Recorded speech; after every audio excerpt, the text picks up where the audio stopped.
All right, full time. Arsenal 0, Liverpool 0. 90 minutes played at the Emirates, and it really ended in a stalemate. I'm shocked, guys. I never really even thought of it because I knew that Arsenal could obviously come and really smash this game down. But all in all, I want to let you know that it has been a game of two halves. The first half belonged to Arsenal, and the second half was bossed by the side of Liverpool. And I think this is where you really get to know that games do have levels to it. And a team like Liverpool was like, we are not going to be losing to Arsenal. I told you that Liverpool came to this game of football knowing that if they ever at any one point lose this game, I tell you, their dream for the title is done, as they are 12 points off a team known as Arsenal. And if Arsenal beat them today, that would have gone ahead to go, or that would have gone ahead to be how many points? They would have gone ahead to be 15 points. They're kept that gap, and they're like, all right, all we have to do is to see to it that we go and play in the FA Cup, and then we get back to playing in the Premier League. So, smash the like button close to 100 times, and don't forget to subscribe to this channel so as don't miss out on stories that we do upload in here on a daily. Rokani David is my name, and hope you guys are really having absolute fun wherever you are. At this juncture, it's just us breaking down this game of football. And Arsenal had all what it takes to win this game of football. But there are, I think, two factors that I think went ahead to obviously do Arsenal this justice. One, Bukayo Saka. He's being unselfish. You get? Beating one man, getting what we call space for him to operate and obviously put in a shift, and he continues to obviously dribble. You get?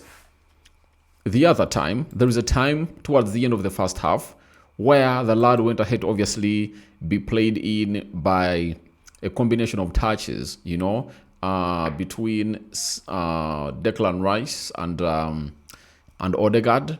And he went ahead to sit down defenders, and they went ahead to obviously compile themselves. And they are like three.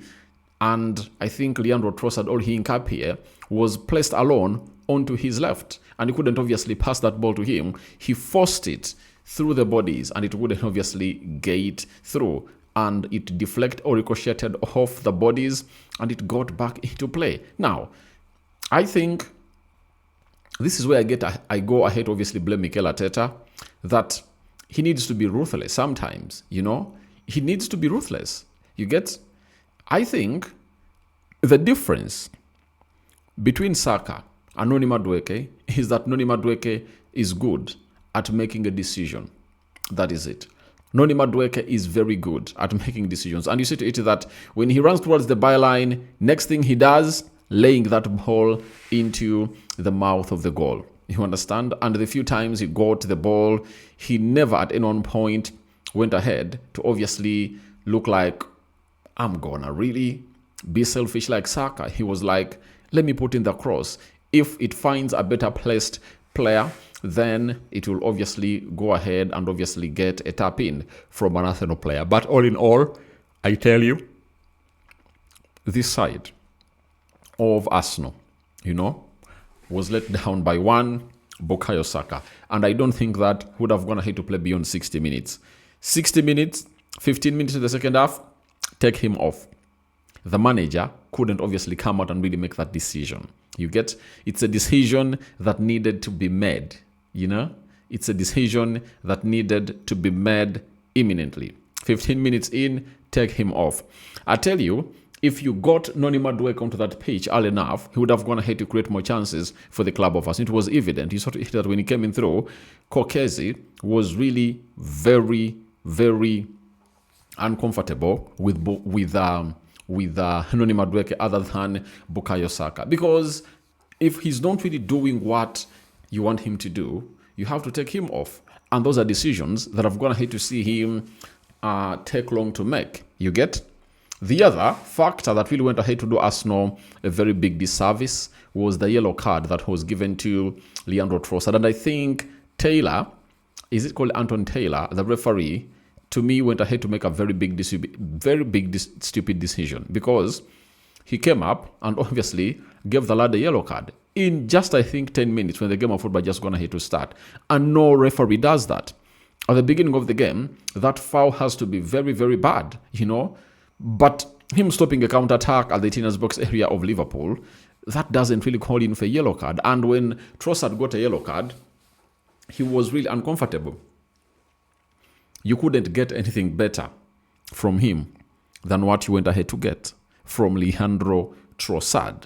So that's really something that really went ahead to obviously stop the side of Arsenal. And Arteta also went ahead to make another big mistake, and he played him for all those minutes when he's on a yellow card. And I was like, what is Trossard doing? Him on a yellow card, playing against Liverpool, he was going to be targeted by these players, and just one more mistake, he would have gone ahead to be sent off. That gave me memories of that game that ended 2-2 at the side of Arsenal. Sorry, at the side of Man City. Was it last season? I think it was last season. You get? Arsenal taking the lead. No, it was Haaland with the lead. Ricardo Carafioli leveled. And I think Arsenal went ahead to take the lead through, was it Gabriel Magalhaes? Who was it? You get? And then, after taking the lead, they got a red card. And City equalized in the dying minutes of the game. I think it was John Stones in there. So, it gave me those vibes. And I'm like, why doesn't he take him off? Even for Martin Odegaard, I love him a lot. But at the hour mark, he was supposed to be taken off. But I think they played more minutes. And Arteta really took long to really think of making this substitution, because Liverpool, instantly, at the beginning of the second half, they were dominant. And their decisions that the manager had to take, take off Odegaard for Eze, take off Saka for Noni Madueke, take off Leandro Trossard for Martinelli. Let them play some 30 minutes in, you get? And then also take off Victor Gyökeres for Gabriel Jesus. It looked like he never wanted this game and was like not acting like a manager who wants a win. A manager who wants a win is like Saka's day. It was a bad day in office, let's admit. Take him off and get on Noni Madueke. I don't know, Noni Madueke is obviously going to be playing over the weekend in the FA Cup. He's going to be starting the likes of Eze, Martinelli, and so on and so forth. But they would have gone ahead to do a very big contribution into this game of football, because these others played some good football in the first half, and second half, they're really ghosting in that game, and there was no reason to keep them on the field of play. You get? Even Gyökeres played very many minutes, according to me. Why would you keep him on for all those minutes? You get? So, that is another factor, I think. I think this draw was gotten because of the bad tactics of Mikel Arteta, delaying to make substitutions. That is it. He really took long to make substitutions as the manager. On the side of Liverpool, he was like, let's defend throughout the entire first half. And the second half, he came at the club of Arsenal and surprised them. I think Arteta thought that Ancelotti was obviously going to really sit back again. But Ancelotti came at them. And this is where I tell you, when they open up, and you're having a Trossard on a yellow card, and there are spaces, he's not going to help you. You get? All you need is a Martinelli who will burst into space every time they try to play what we call a high line. He's a player that they really had that can obviously come in through and really beat that high. Some players, Noni Madueke and Gabriel Jesus, who could obviously drop deep and obviously release these players. And you wait. The game they're going to play over the weekend, is it Portsmouth in the FA Cup? You'll see to it that this guy is going to be creating chances. Jesus is going to link up well with Martinelli and Noni Madueke. He's obviously going to create them chances, and there won't be a handful of chances. There will be plenty and plenty and plenty and plenty of chances in there for you. So that's what I really believe that's going to be happening in here, that would have gone to happen. So I think Arteta is the one to blame. He's the one to blame. That is it. You get? I think he took long to make those substitutions. 60 minutes would have gone to be enough for Odegaard, Saka, Gyökeres, Trossard. Take them off. All else, take off Trossard, bring in Eze to play off the left, then bring on Noni Madueke and Jesus for Gyökeres to reserve maybe one more substitution if at all you really get a very bad injury. Like that of Hincapié coming through, and they brought on a player called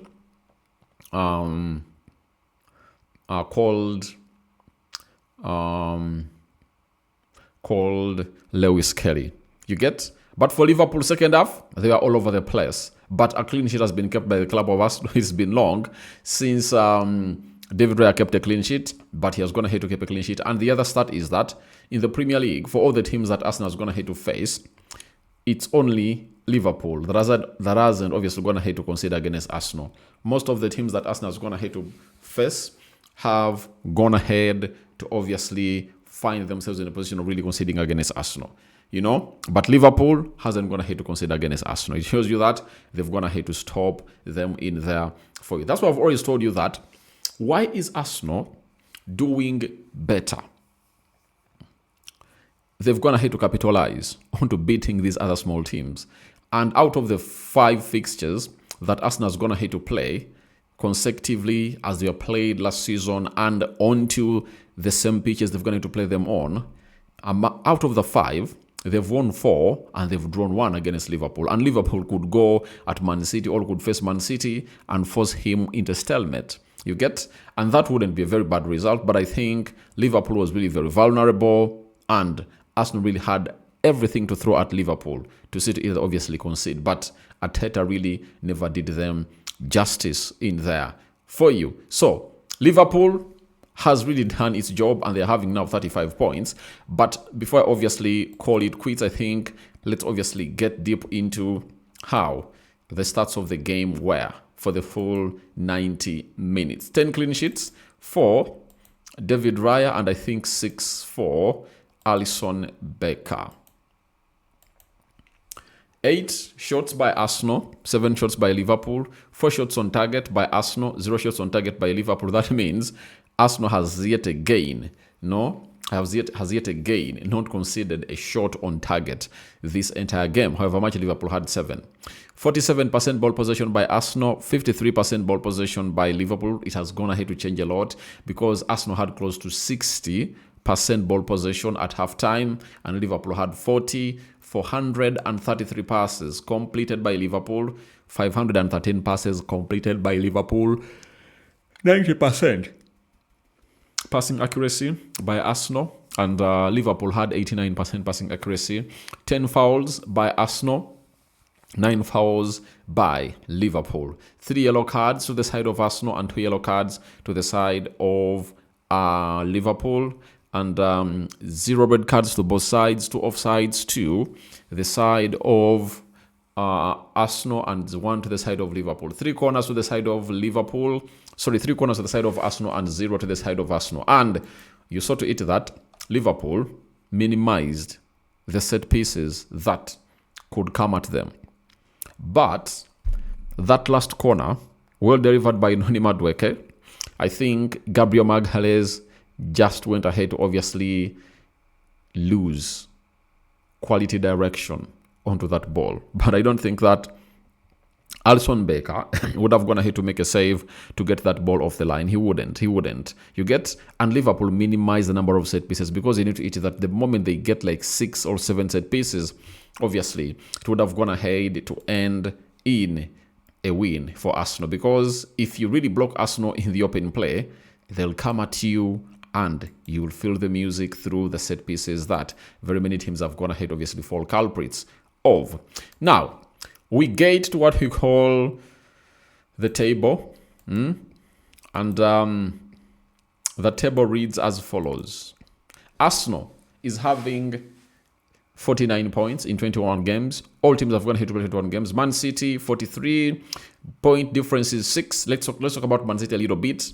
They drew yesterday, and Arsenal have really missed out on an opportunity of really stretching it to 8, but they are still 6 points separating the two clubs. But I want to let you know that it might be something good for the side of Arsenal as they get into this, because that means if Liverpool really had all their players available, they would have gone ahead to find themselves in a position of really losing out onto maybe this fixture. But when you look at a club known as Man City, they will obviously feel like Arsenal's going to have to play Liverpool, and Liverpool really had always short with its players. Now, City will play Liverpool when the Salah is back.